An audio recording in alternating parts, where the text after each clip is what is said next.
हम लोग इसमें कुछ और कॉम्प्लेक्सों के नामों का अध्ययन करेंगे। पिछले वीडियो में आईयूपीएसी नाम में कुछ कॉम्प्लेक्सों के आईयूपीएसी नामों का अध्ययन किया गया था। तो इस वीडियो में और कॉम्प्लेक्स और टाइप के कॉम्प्लेक्सों का अध्ययन किया जाएगा। जैसे निकेल का कॉम्प्लेक्स है NiDMg। NiDMg का ट्वाइस है। अब DMg का मतलब है डाई मिथिल ग्लाई ऑक्सीमेट। DMg जो है DMg ये है डाई मेथाइल ग्लाई ऑक्सीमेट आयन है। डाई मेथाइल ग्लाक्सीमेट आयन है मतलब एनायन होता है। तो इसका फार्मूला ऐसे है, जैसे ग्लाई ऑक्सल से ग्लाई ऑक्सिम बनता है, ये डाई मेथाइल और ग्लाई ऑक्सिम, ये डाई मेथाइल ग्लाई ऑक्सिम का सूत्र है। अब ग्लाई ऑक्सीमेट मतलब एक एनायन रहता है, ऋण आयन रहता है, एनायनिक फॉर्म में ऐसे। तो एक DMg पर एक निगेटिव चार्ज होगा। अब जो है दो डाईमिथिल ग्लाई ऑक्सीमेट है, तो इसको डाईमिथिल ग्लाई ऑक्सीमेटो पढ़ा जाएगा। अब दो है और इसके नाम में डाई है, इसलिए इसकी संख्या को 20 बताएंगे। ऑक्सीडेशन नंबर बताने के लिए देखिए, पूरे DMg पर एक निगेटिव चार्ज है, तो दो DMg है तो दोनों पर दो निगेटिव हो जाएगा। तो निकिल का ऑक्सीडेशन नंबर 2 × -1, DMg का -1 रहेगा इक्वल टू 0। तो निकिल का +2 आएगा। अब इसका आईयूपीएसी नाम बताया जाए, 2 DMg है तो लिखेंगे 20 माने 2, ब्रैकेट में लिखेंगे डाई मेथिल ग्लाई ऑक्सीमेटो, 20 डाई मेथिल ग्लाई ऑक्सीमेटो। अब ये न्यूट्रल कॉम्प्लेक्स है, इस पर कोई चार्ज है नहीं, तो इसका नाम निकिल ही लिखेंगे निकिल, और ऑक्सीडेशन नंबर हो जाएगा सेकंड। 20 डाई मेथिल ग्लाई ऑक्सीमेटो निकिल सेकंड, ये इनका आईयूपीएसी नाम बनेगा। DMg मतलब डाईमेथिल ग्लाई ऑक्सीमेट है, और उसको लिगांड में डाईमेथिल ग्लाई ऑक्सीमेटो पढ़ेंगे, डाईमेथिल ग्लाई ऑक्सीमेटो, यानी इस फार्मूले को शॉर्ट पर DMg लिखा गया है। तो DMg माने डाईमेथिल ग्लाई ऑक्सीमेटो होता है। अब एक आपको ब्रिज वाला बताते हैं, सेतु वाला, सेतु कॉम्प्लेक्स, जिसमें ब्रिजिंग लिगांड पाए जाएंगे।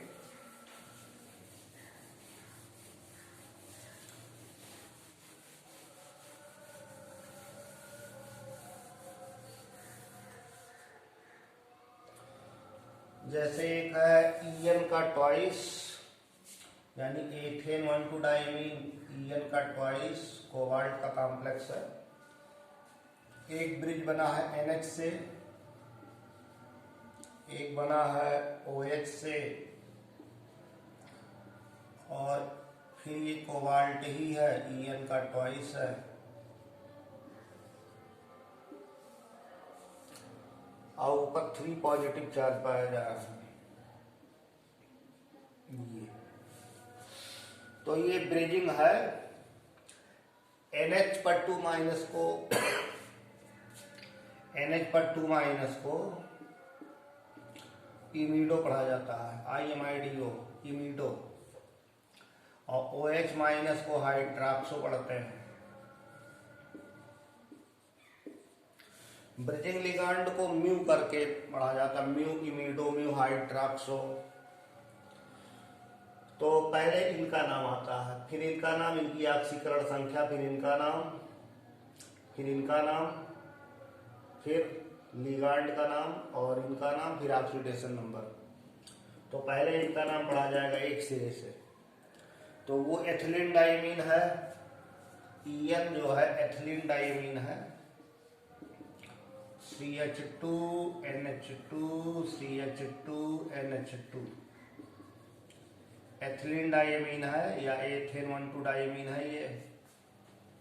तो पहले एथिलीन डाइमीन को पढ़ेंगे। तो यहाँ लिखा जाएगा 20 माने 2, क्या है एथिलीन डाइमीन है, तो इसको एथेन 1,2 डाइमीन लिखते हैं या एथिलीन डाइमीन लिख लीजिए। और इसके बाद इनका नाम आएगा कोबाल्ट। कोबाल्ट का ऑक्सीडेशन नंबर लिखा जाएगा। तो कोबाल्ट का ऑक्सीडेशन नंबर निकाल लिया जाए। EN न्यूट्रल है तो EN का 0 हो गया। कोबाल्ट है, इन पर -2 का चार्ज है, इन पर -1 का चार्ज है, फिर कोबाल्ट है और फिर EN है, EN न्यूट्रल और पूरे पर पॉजिटिव 3 चार्ज है। तो 0 + CO और ये -3 हो गया + CO + 0 = +3। तो 2CO का ये -3 रह जाएगा +6 हो जाएगा, तो एक कोबाल्ट का +3 आएगा। मतलब एक कोबाल्ट का ऑक्सीडेशन नंबर +3 है। तो 20 एथेन 1,2 डाइमीन कोबाल्ट, इसका नाम हो गया, ऑक्सीडेशन नंबर हो गया 3rd। अब आगे ब्रिजिंग लिगांडों को पढ़ा जाएगा। इनको पढ़ेंगे म्यू, ऐसे म्यू लगाएंगे, म्यू इमिडो, फिर इनको पढ़ेंगे म्यू हाइड्रॉक्सो। OH को हाइड्रॉक्सो पढ़ा जाता है, म्यू इमिडो म्यू हाइड्रॉक्सो। उसके बाद इस लिगांड को भी पढ़ेंगे 20 एथेन 1,2 डाइमीन। अब इस सेंट्रल को पढ़ेंगे कोबाल्ट 3rd। और ये कैटायन है तो यहाँ आयन लिख देंगे, आयनिक फॉर्म में है तो आयन लिखा जाएगा। तो पहले इनका नाम पढ़ा गया 20 ethane 1,2 diamine cobalt 3rd mu imido mu hydroxo 20 ethane 1,2 diamine cobalt 3rd ion. इस तरह ब्रिजिंग वाले को पढ़ा जाता है। तो ब्रिज वाले जो लिगांड होंगे उनको म्यू करके अलग किया जाएगा, म्यू इमिडो म्यू हाइड्रॉक्सो। और फिर इनका नाम आएगा, फिर इनका नाम और फिर ऑक्सीडेशन नंबर बताते हुए। अब जैसे ये आयन के फॉर्म में है तो आयन लिख दिया जाएगा। तो इस तरह ब्रिज वाले का नाम लिखा जाता है।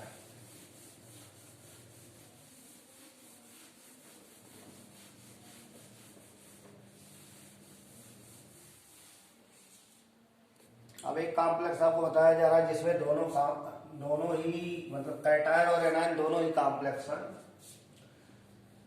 PTNH3 और ये पॉजिटिव हिस्सा है और नेगेटिव हिस्सा इसमें है PTCl4। अब ये भी एक कॉम्प्लेक्स कंपाउंड है जिसमें कैटायन कॉम्प्लेक्स और एनायन दोनों कॉम्प्लेक्स हैं। तो दोनों का IUPAC नाम जैसे बताया गया पूर्व में वैसे पढ़ेंगे, जैसे कैटायन का नाम फिर एनायन का नाम। कैटायन में लिगांड फिर सेंट्रल एटम, इनकी ऑक्सीडेशन नंबर, फिर लिगांड, फिर इनका नाम 8 लगाते हुए और इनका ऑक्सीडेशन नंबर। अब ये है कि ऑक्सीडेशन नंबर दोनों का आना चाहिए। दोनों प्लेटिनम के हैं, ऐसे निकाला जा सकता है। प्लेटिनम 4 अमोनिया है, फिर प्लेटिनम है 4 क्लोराइड है, पूरा न्यूट्रल, ये 0 हो गया। तो 2 प्लेटिनम का +4 तो 1 प्लेटिनम का +2 आएगा, मतलब 1 प्लेटिनम सेकंड में है। तो दोनों प्लेटिनम का सेकंड बताया जाएगा। अब पहले कैटायन को पढ़ा जाए लिगांड का नाम लेते हुए। तो पढ़ेंगे 4 अमोनिया है तो टेट्रा एमीन, इनका नाम आएगा फिर प्लेटिनम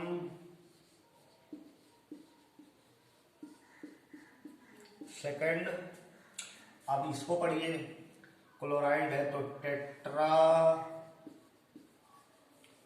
क्लोराइडो, और ये एनायनिक हिस्से में है जिनमें के नाम में 8 लगेगा, यहाँ प्लेटिनेट लिखेंगे, प्लेटिनेट सेकंड।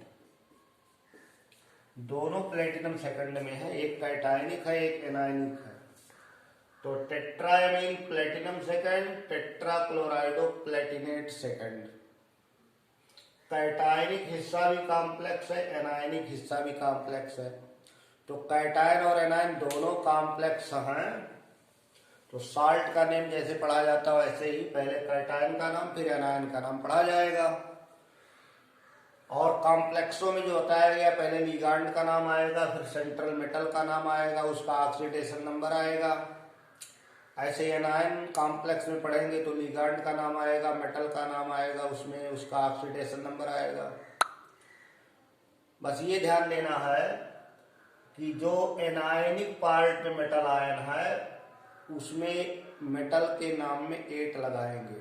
अगर लैटिन नाम संभव है तो लैटिन नाम में 8 लगाएंगे, और अगर सिंपल नाम है तो सिंपल नाम में 8 लगाएंगे। कुल मिलाकर के एनायनिक पार्ट में मेटल आयन में 8 लगाएंगे, ये ध्यान रखना चाहिए। ऐसे कुछ और उदाहरण बताए जा रहे हैं।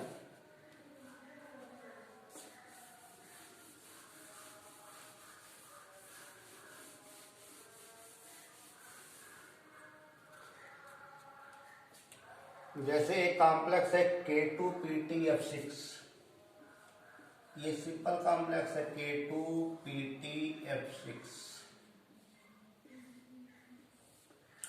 अभी ये काउंटर पार्ट है और यहां से इतना ये कॉम्प्लेक्स का हिस्सा है। तो ये तो आसानी बता लेंगे। जैसे कैटायन का नाम पोटेशियम,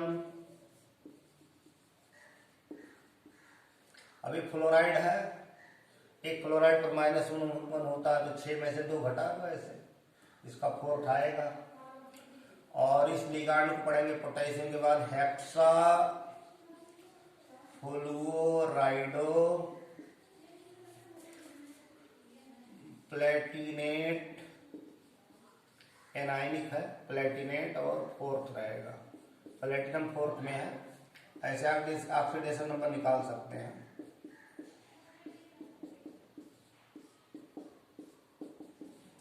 तो प्लेटिनम का 4 आ जाएगा +4, तो 4th में है। तो इस तरह से कॉम्प्लेक्सों का नाम लिखा जाता है।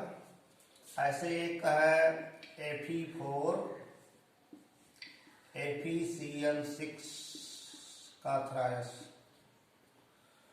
अब इसको जानो तो ये आयनित हो जाए मान लो, तो ये फेरिक है, मतलब Fe3 पॉजिटिव वाला है।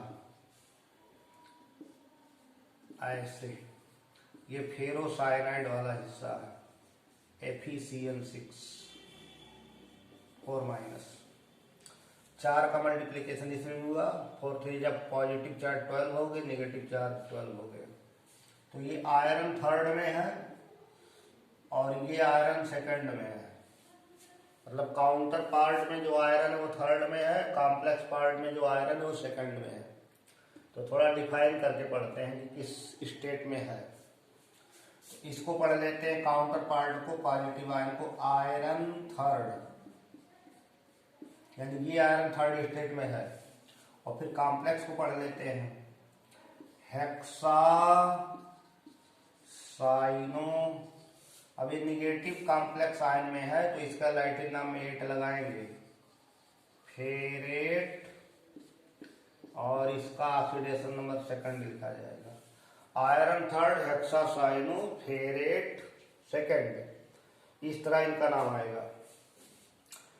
तो डिफाइन करते हुए नाम देंगे, और आईयूपीएसी से जो नाम दिया जाता है वेल डिफाइन होता है, यानी आप स्ट्रक्चर से उसका नेम लिख देंगे, नेम से स्ट्रक्चर बना देंगे। तो इस तरह कॉम्प्लेक्सों का आईपीसी दिया जाता है।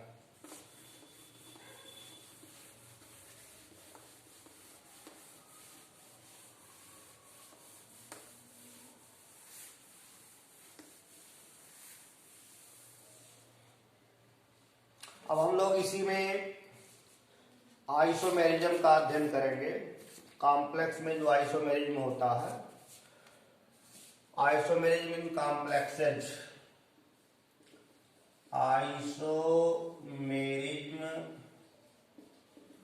इन कॉम्प्लेक्स कंपाउंड्स या कोऑर्डिनेशन कंपाउंड्स।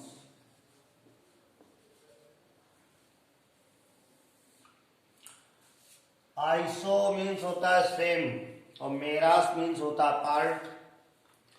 तो आइसोमेरिज्म का मतलब है कि जिन यौगिकों के अणसूत्र समान हो, मालिकुलर फार्मूला समान हो, लेकिन उनके प्रॉपर्टीज में भिन्नता पाई जाए, उनके गुण भिन्न भिन्न हो, तो उनको आइसोमर कहते हैं। जैसे ऑर्गेनिक केमिस्ट्री में पढ़ा जाता है, उसी तरह से कॉम्प्लेक्सों में भी है। आइसोमर में मालिकुलर फार्मूला सेम होगा, स्ट्रक्चरल फार्मूला या जो उसका 3 डायमेंशनल अरेंजमेंट है वो भिन्न होगा। यानी स्टीरियो और स्ट्रक्चरल 2 तरह की भिन्नताएं होती हैं।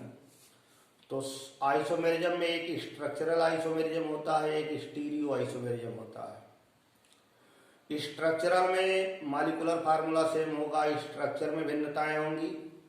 और स्टीरियो में स्ट्रक्चरल मालिकुलर सेम होते हैं, केवल स्पेशियल अरेंजमेंट डिफरेंट होता है। यानी लिगांड्स का जो 3 डायमेंशनल अरेंजमेंट है, स्पेशियल अरेंजमेंट है, उसमें भिन्नता होती है। तो चूंकि कोऑर्डिनेट बॉन्ड भी डायरेक्शनल होते हैं, कोऑर्डिनेट कंपाउंड्स की विशेष ज्यामेट्रिकल अरेंजमेंट होता है, ज्यामितीय व्यवस्था होती है, इसलिए भी आइसोमेरिज्म शो करते हैं। जैसे ऑर्गेनिक कंपाउंड में आइसोमेरिज्म है, वैसे कोऑर्डिनेशन कंपाउंड में भी आइसोमेरिज्म है।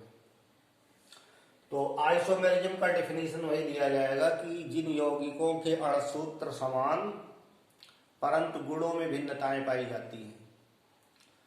अणसूत्र यानी मालिकुलर फार्मूला सेम हो, जितने परमाणु पाए जाते हों वो दोनों में सेम हों, लेकिन उनका जो अरेंजमेंट है, व्यवस्था है, जुड़ने की व्यवस्था, वो अलग अलग है।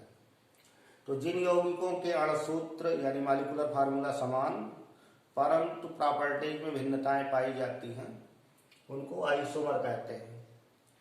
और आइसोमर का जो पाया जाना है, यानी कंपाउंड में जो आइसोमर हैं, सेम मेरास वाले हैं, सेम पार्ट्स वाले हैं, तो उस परिघटना को आइसोमेरिज्म कहते हैं। तो कोऑर्डिनेशन कंपाउंड में आइसोमेरिज्म 2 तरह का मिलेगा। एक स्ट्रक्चरल मिलेगा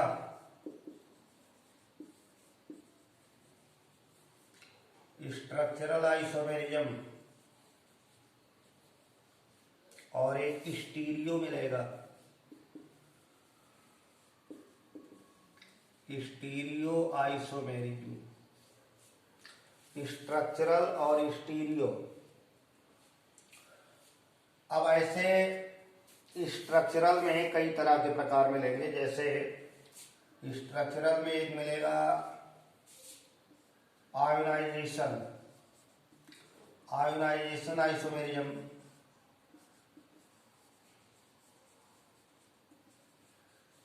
आयनन समअवयवता जिसको कहते हैं। ऐसे कुछ कॉम्प्लेक्सों में जल के अणु इधर उधर होंगे तो उसको हाइड्रेट आइसोमेरिज्म कहेंगे।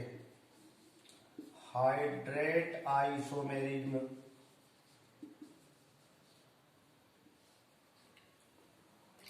ऐसे एक मिलेगा कोऑर्डिनेशन आइसोमेरिज्म। कोऑर्डिनेशन आइसोमेरिज्म है।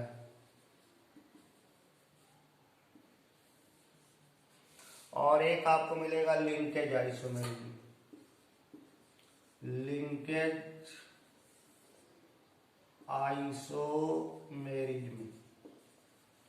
तो 4 इसमें मिल जाएंगे। और स्टीरियो में जैसे ऑर्गेनिक में है वैसे कोऑर्डिनेशन में है, 2 मिलेगा। एक ज्योमेट्रिकल आइसोमेरिज्म और एक ऑप्टिकल मिलेगा, ऑप्टिकल आइसोमेरिज्म। तो कुल इतने प्रकार की आइसोमेरिज्म कोऑर्डिनेशन में मिलेगी। तो इस वीडियो में हम लोग इतना अध्ययन किए, शेष अगले वीडियो में अध्ययन किया जाएगा। धन्यवाद।